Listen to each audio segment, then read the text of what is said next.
A new poll has found that most Scots choose independence when asked to pick their first preference for the country's constitutional future.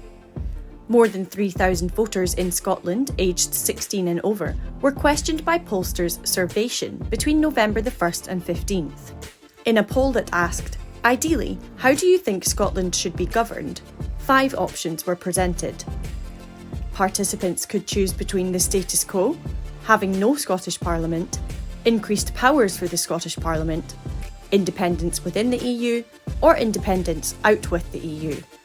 Scotland going it alone and rejoining the EU was the first preference for 34% of respondents, while 8% of voters ranked independence outside of Europe as their first choice.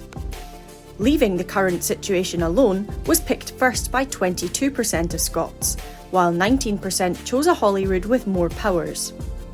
The survey also found 17% of Scots would prefer the country to be governed directly by the UK government, with no Scottish Parliament.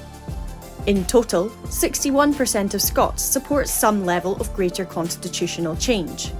The poll, carried out by the Progress Scotland think tank, makes for interesting data after the SNP suffered huge losses in the general election. The SNP was reduced to just 9 MPs after Labour enjoyed a huge revival in Scotland. John Swinney has previously said Scotland would not leave the UK until there's compelling and demonstrable backing for it.